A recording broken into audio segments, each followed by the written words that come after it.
Hi, it's Matt here from Go Green Autos. So I've just brought in this Volkswagen e-Golf. It's the first e-Golf I've had in. However, I didn't buy this one to retail out. I bought this one to keep. So this is a 2015 car. It's actually done 76,000 miles, which is a lot for one of these. Obviously it wouldn't be if it's a petrol or diesel Golf at this age, but the electric cars generally are much lower mileage. So I do actually favour higher mileage EVs for our own cars. So the car that this one is replacing is a BMW i3 that my partner drives, and that's actually done 126,000 miles, so it's probably the highest mileage i3 in the country, and that will be on the website soon because obviously I'll be selling that one. But my own car I drive is a 3-year-old Ioniq, and that's done 76,000 miles. The reason why I buy high mileage EVs is because the price of cars, or price of EVs, is dictated by age and mileage, just like it is with petrol and diesel cars. But obviously petrol and diesel cars, mileage reflects wear and tear on the mechanical components, but obviously with an electric car they don't have so much wear and tear. The motor is just one moving part. However, with an EV, battery packs are much better on high mileage cars than they are on low mileage cars. So for example, on my Ioniq at 76,000 miles, the battery is still at 100%. On the BMW i3 at 126,000 miles, it's still as good as new. You can't actually measure battery condition, and it's the same on this. This has done 76,000 miles. It's not possible to measure the state of health because the BMS doesn't report it.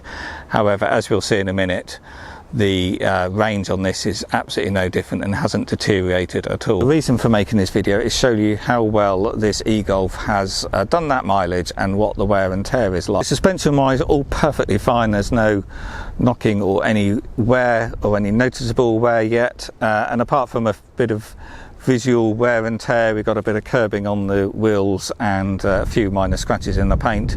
It's just in really nice condition. Weak point on these though is seat wear. So this did have some seat covers fitted. These have got quite high bolsters on the seat, and as you can see there, it has started wearing away.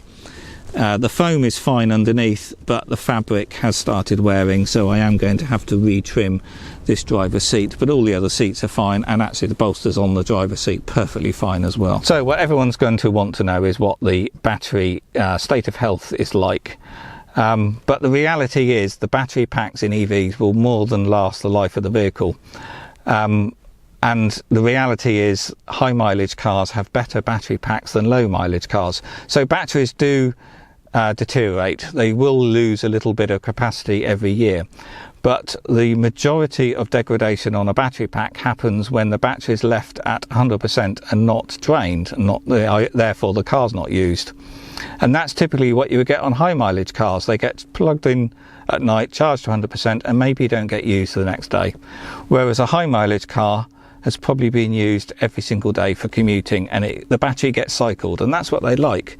So I've had quite a lot of high mileage cars, and as I've shown in this video, our BMW i3 is probably one of the highest mileage i3s around, if not the highest, and the battery is absolutely fine on that. On this one, if I just start it up here, I have just charged this, and the estimated range is 105 miles. Obviously, that doesn't really mean anything because range is based on economy. But I was driving this quite a bit yesterday, and I think I averaged 4.1 miles per kilowatt hour. Let's have a look. I'm still getting used to the menu systems on this car. There we go. Average consumption 4.1 miles per kilowatt hour. So yeah, the figures all stand up that this car just hasn't really lost any significant capacity in the battery yet, and that's what I find on many EVs. However, obviously with a lot of miles you're going to get some wear and tear, like on this car it's on the driver's seat, and on cars that have done higher mileage you will have a bit of wear and tear on the suspension. But the bit that everyone worries about is the battery, because that's obviously the most expensive component in the car. But that's the thing you've got to worry about the least. And as I've seen time and time again, the more miles a car has done, generally, the better that battery pack is than an equivalent low mileage car of the same year. So next I'll just briefly give you my opinion of the e-Golf, because this is the first time I've had one of these in, and I'm in the fortunate position where I drive all types of electric cars all the time. If you watch the YouTube videos and the reviews, people's general comments about the e-Golf is they are very fast, the front wheels spin very easily, but they're quite hard and got a very hard and harsh suspension setup.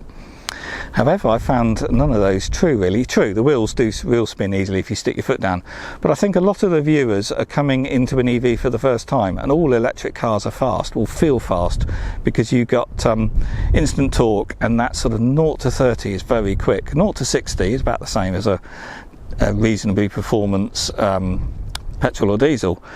But of course you get all the torque very low down, so they just feel a lot more nippy.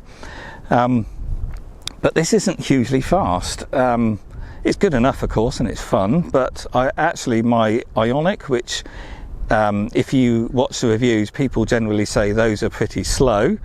The Ioniq slightly faster than this, slightly better 0 to 60 and slightly more power, and certainly feels just as sprightly and feels about the same. So it's strange that what people's view is the Ioniq is a slow car, and it's certainly not.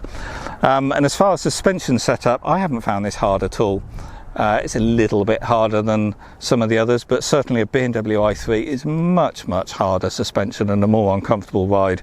So I think the general view that this is quite harsh is obviously comparing it to a petrol or diesel Golf, but compared to other EVs, it's not really an issue at all. It's the styling. Personally, I find these a little bit dull, but then I do find all German cars with Audis and Volkswagens a little bit dull. They're just a bit bland, but I'm the minority. Other people absolutely love these, and I've seen it myself. I've only had this in the workshop for 2 days, and quite a few people have already commented.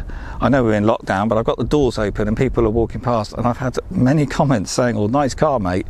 Of course, they don't know it's electric. They look at that and think it's a GTI. But I've had more comments on this than I've had on other cars. The only other times where people will make an effort and come up and comment is maybe when I've got a Tesla in. So people certainly do really like the look of these cars, but personally I don't really see it. These have a 24 kilowatt hour battery pack and usable space of something like 22 kilowatt hours. So in the EV world, what you're going to compare this with is a 22 kilowatt hour Zoe, a 24 kilowatt hour Leaf, or the original BMW i3 with a 22 kilowatt hour battery pack.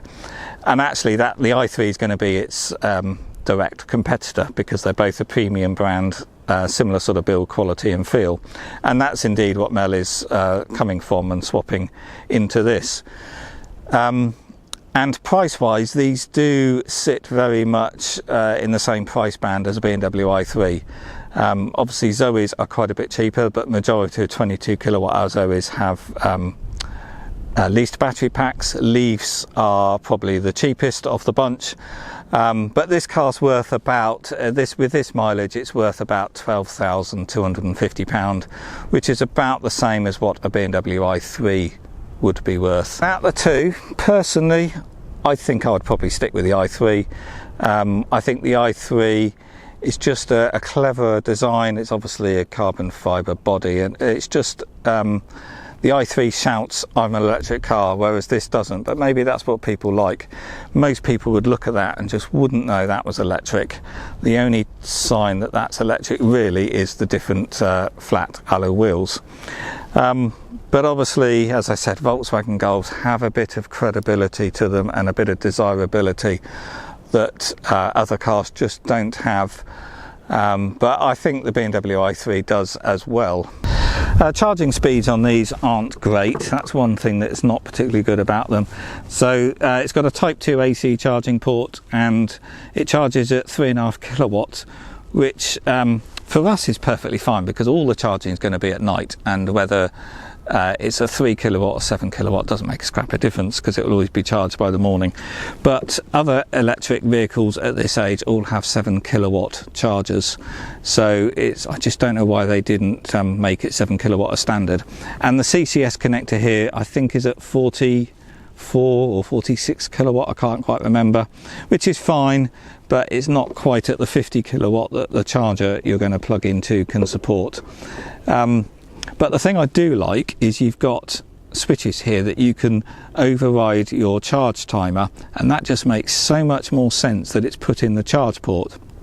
So on most cars, that button to override a scheduled charge time is down here on the dash, and indeed on the Hyundai Ioniq it's down here with the buttons you release the charge port. So in reality what happens is you push the button to open the charge port, you then got to walk all the way round to this side of the car because the charge port is on this side of the car, plug in your charging cable, then you walk all the way back to then push that button to disable the scheduled time, or the scheduled timer should I say, whereas on here we do it all at the charge port and push the button.